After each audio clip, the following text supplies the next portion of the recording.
Cette leçon est destinée aux plus avancés d'entre vous. Elle introduit les Design Patterns ou DAO qui facilitent le développement pour tout ce qui touche à la base de données et consiste à scinder la classe modèle en deux classes. Une classe qui représente chaque objet stocké en BD et une autre classe qui rassemble toutes les méthodes d'accès à la base de données.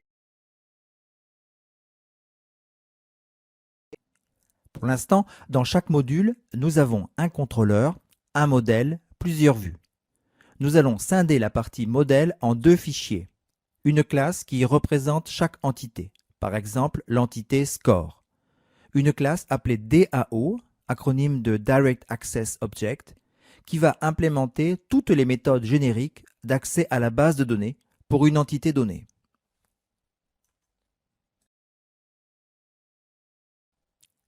Quel en est le principe? Reprenons l'architecture précédente. À chaque fois que le fichier index.php sera appelé avec une partie d'URL réécrite, par exemple score listé, le fichier index.php va créer une instance d'un objet app. Rien de changé. La méthode parseURL identifie le contrôleur souhaité, dont on crée une nouvelle instance.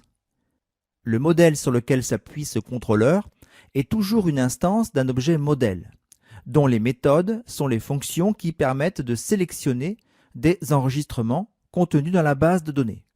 Rien de changé, à la différence que les données retournées au contrôleur par le modèle ne sont ici plus des tableaux contenant les données de la base de données, mais des objets qui sont des instances d'un objet score.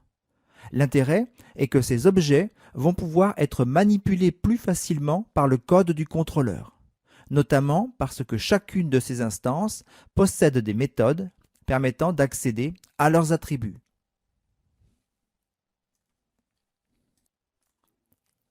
Voyons la mise en œuvre de ce principe. Commençons par dupliquer l'exercice précédent EX12 en EX13. N'oublions pas de changer EX12 en EX13 dans le basse-passe, fichier app.php, et dans la règle de réécriture des URL, fichier htaccess. Supposons une nouvelle fois que l'URL réécrite soit index.php score listé. Mettons en place l'entité score et commençons à développer la classe DAO pour cette fonctionnalité. Une fois ceci fait, vous serez à même de le faire pour toute l'application. Commençons par le contrôleur. Seule différence, l'attribut s'appelle désormais DAO. On crée donc une instance de la classe scoreDAO dont on va lancer la méthode récupère tous. Ici, c'est une liste d'objets qui sera retournée. Nous verrons plus tard comment modifier la vue pour qu'elle s'adapte à ce changement. Voici le code initial pour la classe scoreDAO. Le constructeur est inchangé. Dans la méthode récupère tous, on retrouve la définition de la requête et son exécution.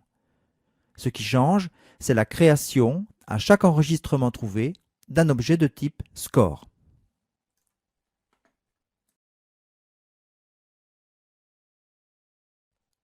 Voici le code de la classe score. On retrouve comme attribut les champs de la table score et les méthodes d'accès à ces attributs. Revenons à la vue. Voici le code de la vue scoreListVue, qui prend en compte maintenant le fait que le tableau qui lui est fourni par le contrôleur est désormais un tableau d'objets de type score. Seule différence avec l'exercice 12, l'utilisation des méthodes getId, getUtilisateur et getScore pour accéder aux attributs de chaque objet de type score. Il est temps de tester. Il vous faudra à présent mettre en œuvre ce principe objet dans le reste de l'application.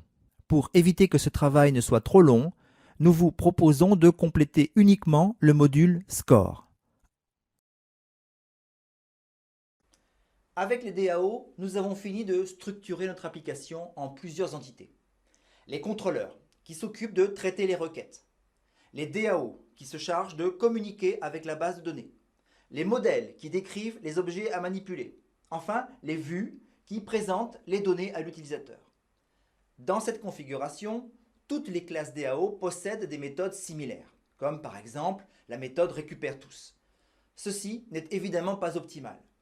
Pour les plus avancés d'entre vous, notamment ceux qui ne découvriraient pas la programmation objet, il est pratique que tous les DAO héritent d'un même DAO que l'on mettra dans le dossier core.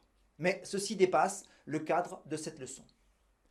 Dans la leçon suivante, nous allons découvrir une façon supplémentaire de communiquer entre une page web et un serveur et introduire l'architecture Ajax.